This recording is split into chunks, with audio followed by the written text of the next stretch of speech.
Hello everyone. स्वागत है आप सबका learning with Gautam YouTube channel में। तो आज के इस वीडियो में हम करने वाले हैं जो बोर्ड की तरफ से आपका ऑफिशियल मॉडल पेपर जारी किया गया है 2025 एग्जाम के लिए हिस्ट्री का, यानी कि इतिहास का।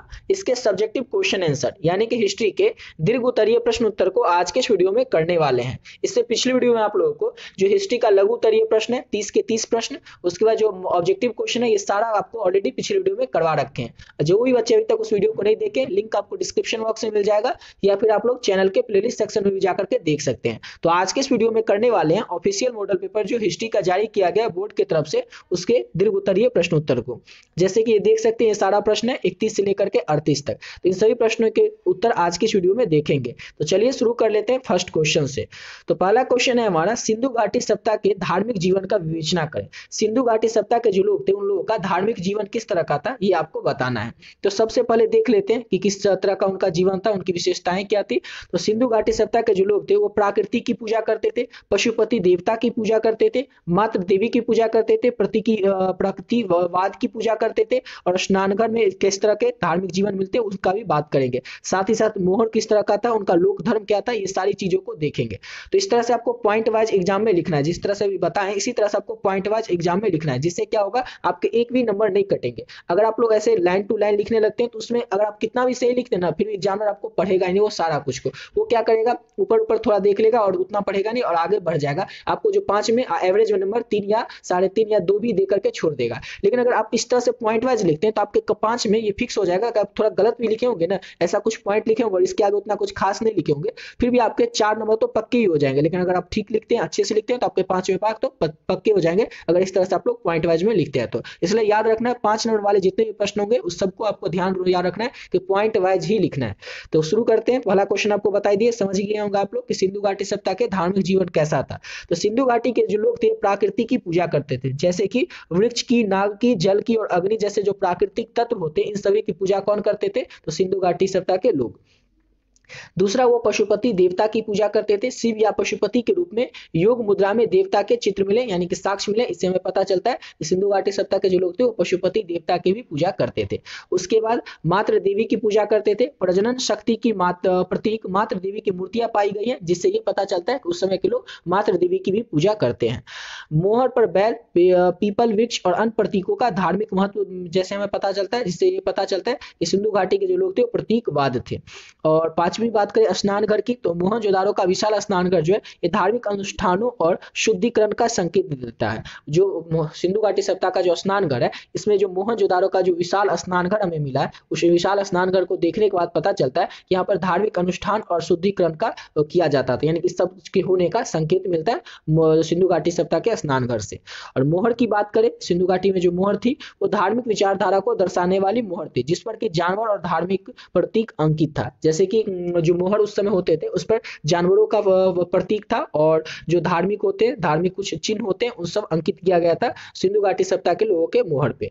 लोक धर्म की बात करें तो धर्म मुक्त लोक और प्रकृति आधारित, यानी कि उस समय लोग किस तरह को पूजा करते थे, तो प्राकृतिक के मुख्य रूप से वो प्राकृतिक और लोक की पूजा करते थे। तो याद रखिएगा सिंधु घाटी सभ्यता के जो लोग थे वो प्राकृतिक को ज्यादा पूजते थे, उसके बाद शिव और पशुपति देवता को पूजते थे। और ये सब क्या है, सिंधु घाटी सभ्यता का धार्मिक जीवन है, इस तरह से था। तो इस समय बस आप लोग पॉइंट याद रख लीजिए। जैसे इसमें पॉइंट याद पहला रखना है प्रकृति। अब प्रकृति से जैसे आप लिखिएगा ना ये पॉइंट याद रहेगा, इसके आगे ये सब आपको याद करने की जरूरत नहीं है, बस याद कर लीजिए प्रकृति। जैसे एग्जाम में प्रकृति लिखिएगा आपको ध्यान आ जाएगा कि हाँ प्रकृति मतलब वृक्ष की, नाग की, जल की और अग्नि की पूजा करते थे। पशुपति देवता जैसे लिखिएगा तो याद आ जाएगा आपको शिव और पार्वती, शिव और पशुपति देव जो है उनके जो पूजा करने के साक्ष्य मिले तो सिंधु घाटी सभ्यता से। मातृ देवी से याद रखिएगा कि मातृ देवी की मूर्ति मिली है, जिससे ये पता चलता है वो मातृ देवी की पूजा करते थे। इस तरह से अगर आपको ये टोटल इसमें 7 पॉइंट है, इसमें से अगर आपको 5 पॉइंट भी याद रहा ना तो कोई दिक्कत नहीं है, 5 में 5 नंबर आपके पक्के हो जाएंगे। ये क्वेश्चन अगर पूछा जाए और इतना आप लोग लिख देते हैं, बस 5 पॉइंट लिख देते हैं तो आपके 5 नंबर पक्के हो जाएंगे। इसमें तो आपको 7 पॉइंट बता दिए, जो भी आपको 5 पॉइंट याद हो आप लोग याद कर लीजिएगा, समझ गए।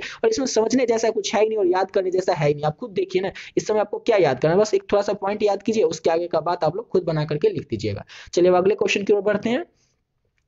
और अगला क्वेश्चन है बौद्ध मूर्ति कला के विकास का वर्णन करें। यानी कि बुद्ध का जो मूर्ति था ना, मूर्ति कला था ना, वो इसका विकास किसके समय में हुआ था और किस कैसे कैसे हुआ था, मतलब शुरू से लेकर के आपको थोड़ा आगे तक बताना है। तो सबसे पहले मौर्य काल का ही बात कर ले, तो अशोक के जो स्तंभ है ना, स्तंभ और उसके जो स्तूप है अशोक के, सांची और सारनाथ में, उस पे बौद्ध मूर्ति कला की नींव रखी गई थी। प्रतीकात्मक कला जैसे धर्मचक्र और कमल का उपयोग किया हुआ है। सिंपल सा है कि बौद्ध का जो मूर्ति कला का विकास है उसके बारे में बताना है। तो सबसे पहले अशोक के जो स्तंभ मिले हैं, यानी कि स्तंभ मतलब खंबे पिलर मिले, और स्तूप मिली है जो कि सांची और सारनाथ में मिला है, यहाँ पर बौद्ध मूर्ति कला की नींव रखी गई थी। तो यहीं से हमें जानकारी मिलती है बौद्ध मूर्ति कला की। सबसे पहले कहाँ से जानकारी मिलती है, तो अशोक के स्तंभ से और स्तूप से, जो कि मिले सांची और सारनाथ में। समझ गए। जिस पर की जो स्तंभ और स्तूप मिले, जिस पर की कला जैसे धर्मचक्र यानी धर्मचक्र टाइप का कुछ बनाया गया था और कमल का उपयोग किया गया था मौर्य कला में, अशोक के स्तंभ और स्तूप में। ये याद रखिएगा। तो पहला तो आपको ये पॉइंट में इतना याद रखना है कि बौद्ध मूर्ति कला की विशेषताएं क्या थी, उसका आपको वर्णन करना है। फिर दूसरा मिलता है हमें सतवाहन काल में। सतवाहन काल में कहाँ से मिलता है और क्या मिलता है, तो सांची और भड़हूत के स्तूपों पर जातक कथाओं पर और बुद्ध के जीवन से जुड़ी मूर्ति कला उकेरी गई है। सतवाहन काल, मौर्य काल के बाद क्या आता है, तो सतवाहन काल। और सतवाहन काल में सांची और भड़हूत के जो स्तूप मिले हैं उस पर जातक कथाएं लिखी हुई हैं और बुद्ध के जीवन से जुड़ी हुई कुछ मूर्ति कला जो है उसको उकेरी गई है, मतलब बनाया गया है। तो सिंपल याद रखिएगा, कुछ जानकारी हमें पहले मौर्य कला से मिलती है, फिर सतवाहन काल से मिलती है, फिर कुषाण काल से भी मिलती है, जिसपे के अंदर की गंधार शैली और मथुरा शैली में, गंधार शैली में ग्रीक प्रभाव के साथ बुद्ध की यथार्थवादी मूर्तियां बनी हुई मिली है, और मथुरा शैली में लाल बलुआ पत्थर से बनी हुई मूर्तियां मिली है, जिसमें कि भारतीय परंपरा झलकती है। तो पहले आपको क्या याद रखना है कि जो बुद्ध के जो मूर्ति कला का निर्माण हुआ था, विकास हुआ था, वो सबसे पहले हुआ था मौर्य काल में, फिर सतवाहन काल में, फिर कुषाण काल में। और लास्ट बात कर लेते हैं, लास्ट नहीं, और उसके बाद आपको थर्ड लास्ट बात कर लेते हैं। तो थर्ड लास्ट है गुप्त काल। और गुप्त काल में जो मूर्ति कला में थी वो परिपक्वता आ गई थी, मतलब अच्छे से बनने लगा था। गुप्त काल तक मूर्ति आते आते बौद्ध की जो मूर्ति थी वो और अच्छे तरीके से बनने लगी थी। सारनाथ की बुद्ध मूर्ति ध्यान और सौंदर्य का उत्कृष्ट उदाहरण है। सारनाथ में जो बुद्ध की मूर्ति है वो इस चीज का बहुत ही ज्यादा उत्कृष्ट उदाहरण है कि गुप्त काल में आते आते किस तरह से बौद्ध की जो मूर्ति थी, बुद्ध की जो मूर्ति थी, वो किस तरह से परिपक्व उसमें आ गई थी, यानी कि और अच्छे तरीके से वो बनने लगी थी। और इसका एग्जाम्पल क्या है, तो सारनाथ में जो बुद्ध की मूर्ति है वो। और पांचवी बात करें तो महायान प्रभाव, बौद्धिज्म की मूर्तियां लोकप्रिय हुई कहाँ पे, तो महायान प्रभाव के अंतर्गत।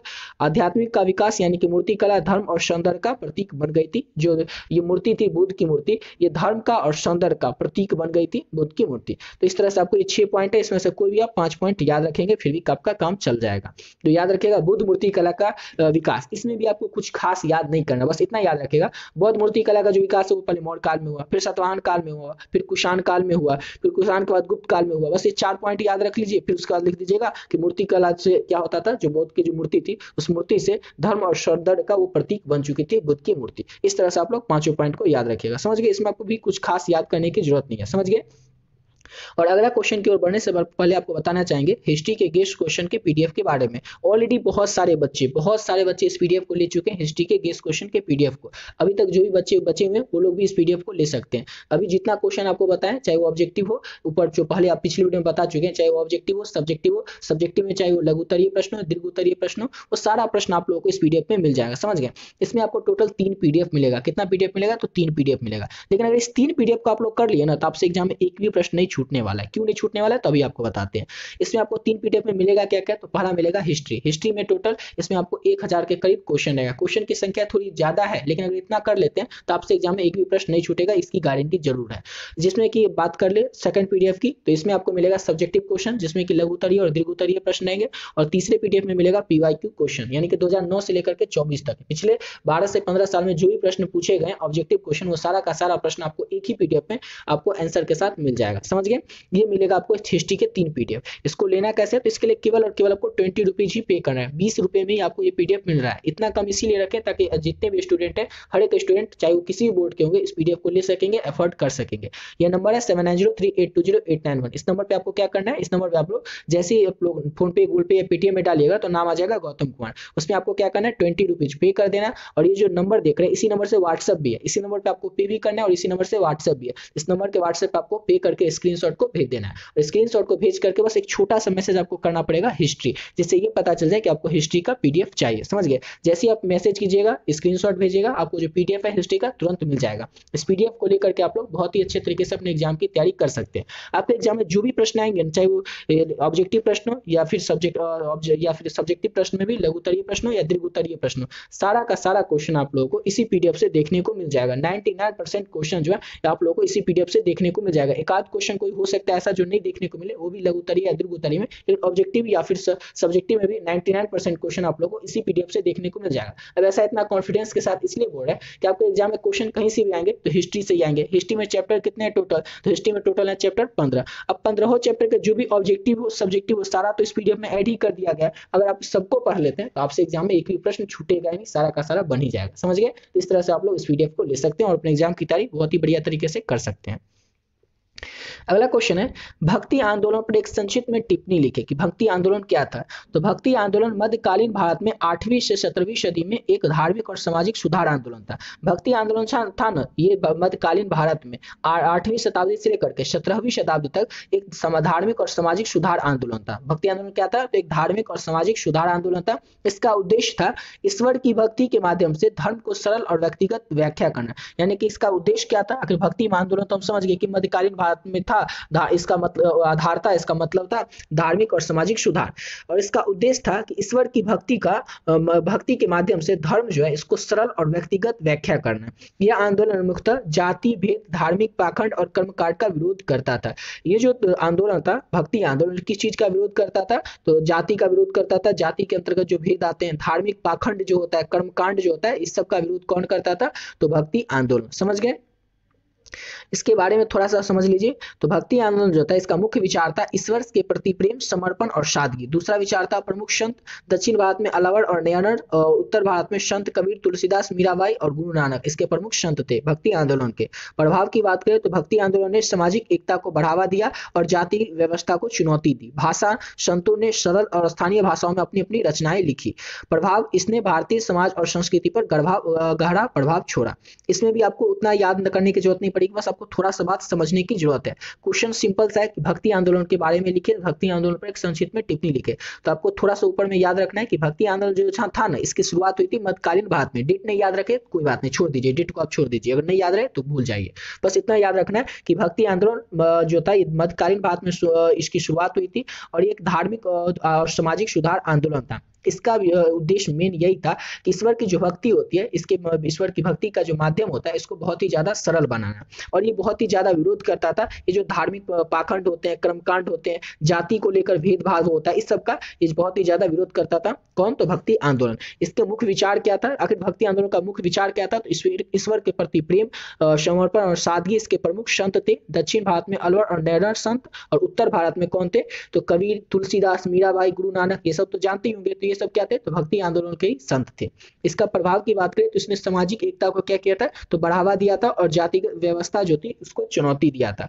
और इसने भाषा, इसके जो भाषा है वो संतों ने सरल बहुत ही ज्यादा कर दिया था अपनी रचनाओं के द्वारा। और इसके प्रभाव की बात करें तो इसने भारतीय समाज पर और संस्कृति पर बहुत ही गहरा प्रभाव छोड़ा था। तो इस तरह से आपको इसका आंसर याद रखना है। अगला क्वेश्चन है, मुगलों के केंद्रीय और प्रशासन का वर्णन करें। मतलब मुगल, आप लोग इतना सुनते होंगे मुगल, जिसमें कि आप सुनते होंगे बाबर के बारे में, या फिर आप लोग सुनते होंगे हुमायूं के बारे में, या फिर आप लोग सुनते होंगे क्या कहते हैं अकबर के बारे में, औरंगजेब के बारे में, या फिर शाहजहां के बारे में, जहांगीर के बारे में। इतना सब कुछ जो सुनते हैं मुगल के बारे में, ताकि उसका जो शक्ति था वो किस तरह का था, कि बहुत ही ज्यादा उसका एक मजबूत शक्ति नींव पड़ा था भारत में। तो किस तरह का उसका था, जो उसका क्षेत्र था वो किस तरह से विभाजन था, उसका जो प्रशासन का काम था वो कैसे होता था, तो अभी आपको बता देते हैं। तो मुगल के केंद्रीय प्रशासन एक मजबूत और संगठित प्रणाली पर आधारित था। इसका केंद्र बादशाह होता था, यानी कि जो मेन अंतिम निर्णय होगा, अभी हमारे देश में अंतिम निर्णय कौन करता है? तो सुप्रीम कोर्ट करता है। वैसे इसका जो अंतिम निर्णय होता था ना, वो बादशाह करता था। और जो सर्वोच्च शासक और प्रशासन का प्रमुख होता था, जबकि सभी शासन का सब कुछ का प्रमुख होता है। ऐसा मान लीजिए जैसे अभी अंतिम निर्णय कौन करेगा? तो जैसे हम होते छोटा सा लोअर कोर्ट में पहले चले जाते हैं, डिस्ट्रिक्ट कोर्ट में, फिर थोड़ा कुछ और बड़ा हो जाए तो चले जाता है हाई कोर्ट में, फिर उस सबसे भी फैसला नहीं होता है तो चले जाते हैं कहाँ पे? तो सुप्रीम कोर्ट में। और सुप्रीम कोर्ट में फैसला हो जाता है, वही अंतिम हो जाता है।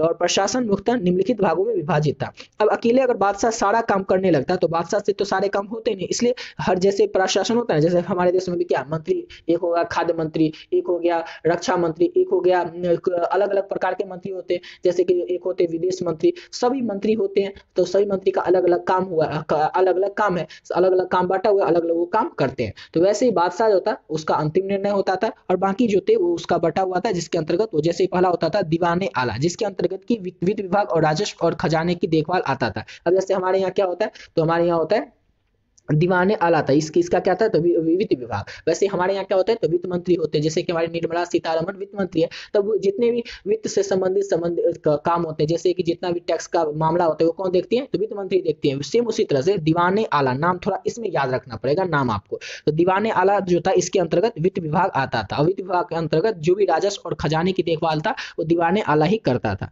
दूसरा था मीर बख्शी, जो कि सेना का प्रमुख होता था। जैसे हमारे यहाँ कौन होते हैं, तो रक्षा मंत्री होते हैं, जैसे कि राजनाथ सिंह अभी भारत के रक्षा मंत्री है। तो क्या करते हैं, रक्षा से जितने भी जुड़े हुए मामले हैं, सैनिक से जुड़े हुए मामले हैं, वो कौन देखते हैं, तो रक्षा मंत्री देखते हैं। वैसे मीर बख्शी जो था ये सेना का प्रमुख था और सैनिकों की भर्ती और वेतन का प्रबंध कौन करता था, तो मीर बख्शी करता था। तीसरा था मीर समन, जो कि शाही कार्यों और सामग्री की देखभाल करता था। जैसे हमारे यहाँ क्या होते हैं, तो गृह मंत्री होते हैं। काजी उल कजात, जो ये न्यायिक विभाग का प्रमुख होता था, जो कि शरीयत कानून के तहत न्याय करता था, समझ गए। और पांचवा था सदर उश शुदुल, धार्मिक परोपकारी कार्यों का प्रमुख, ये जो था धार्मिक और परोपकारी कार्यों का प्रमुख था, समझ गए। तो ये 5 आपको अच्छे से याद करना पड़ेगा। और इसमें बस थोड़ा सा ये बस दिक्कत है कि ये नाम आपको रट लेना है, याद कर लेना। इंपॉर्टेंट क्वेश्चन है, इसलिए आपको बोले इसको रट लीजिएगा नाम को। नाम ऐसा है कि आप भूल सकते, इसलिए बता रहे। तो सिंपल सा क्वेश्चन है कि मुगल का केंद्रीय प्रशासन किस तरह का था, तो इसी तरह का था मुगल का केंद्रीय प्रशासन, जिसमें कि 5 नाम आपको याद रखना है। दीवाने आला, जिसके अंतर्गत वित्त विभाग आता था। मीर बख्शी के अंतर्गत सेना का प्रमुख आता था। मीर समन के अंतर्गत शाही जितने भी कार्य होते थे, काम होते थे, सामग्री होती थी, वो सब आता था। काली उज कजात, जिसके अंतर्गत की न्यायिक विभाग का जो प्रमुख होता है वो होता है काजी उल कजात। और सदर उस शुदूर, इसके अंदर धार्मिक और परोपकारी कार्य जो होते हैं उसका ये प्रमुख था। तो इस तरह से आपको बस ये 5 नाम अच्छे से याद रखना है। तो आज